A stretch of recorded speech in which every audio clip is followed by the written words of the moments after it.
Hi there, welcome to Michael on the Go, and I am your host, Michael Giannotti. Multi-Geo for Office 365, what it is and what it is not. So I was having a customer call and while I'm on the go, and we were talking about Multi-Geo. They wanted to know about Multi-Geo, what it could do. They had a specific issue they were looking to solve. So first off, what is Multi-Geo for? Well, I've talked about this before in some of my other videos, but real briefly, Multi-Geo is where you want to enable data residency within the locality for certain compliance things that you may fall under. Now, that is not to say GDPR, because GDPR requirements have to do with being able to identify where the data is, who has access, etc. And we can actually meet that outside of that. And we have documentation. I'll put links to the GDPR pieces within the video posting for that, so you can take a look. It's really around where you want data residency requirements met. So for example, you may have a need to maintain the data residency for the user's email boxes, for their OneDrive accounts, have those local. We are also rolling out, we announced and talked about it at Ignite, SharePoint is coming as well, so that's coming soon, and you'll be able to actually have SharePoint team sites and Office 365 groups with data residency requirements, have them located within the residency where you needed it, right? That's all coming. But that's where it ends. It is not for improving internet speed. It is not for GDPR. I want to be very clear on that.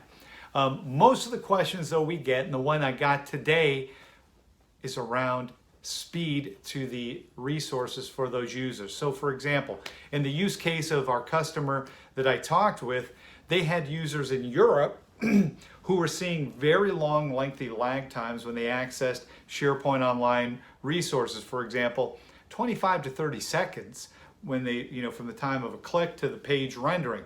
That's unacceptable, and I totally get that. But it also should not be happening, right? So when we look at that, one of the first questions I also asked him was, well, you have your users are scattered throughout Europe. What is their egress point? What does it look like for them to get out so they can get that quick hop into Microsoft's network where we can reduce and eliminate that latency?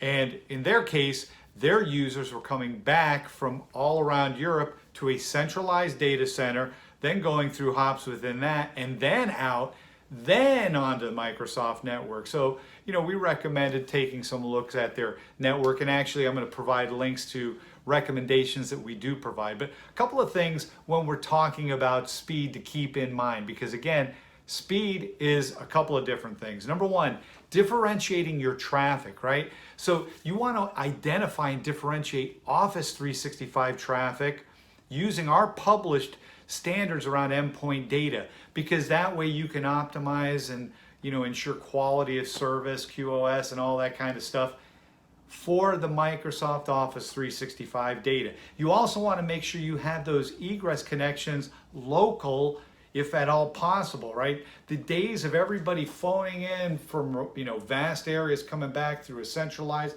and then out, that's really not a cloud optimized topology. It was a topology very familiar and very widespread years ago. We're moving away from that. So you want to get your egress for Office 365 data, at least, maybe not all data, but for the 365 data connections, as close to the users as practical with matching DNS resolution, right? You want to make sure you enable that and have that available.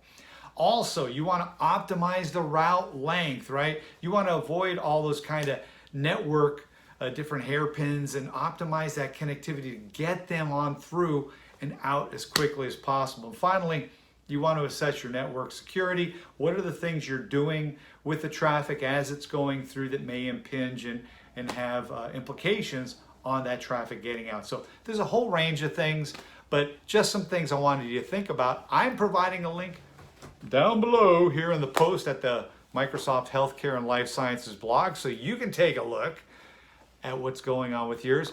If you are a Microsoft customer, a couple of things. First of all, check out the documentation, how to get there most quickly for those users where you're not needing data residency, but it's about speed to the cloud services. So check out the documentation. Number 2, do some network assessments, right, around that traffic, and that's in the documentation, things you can take a look at.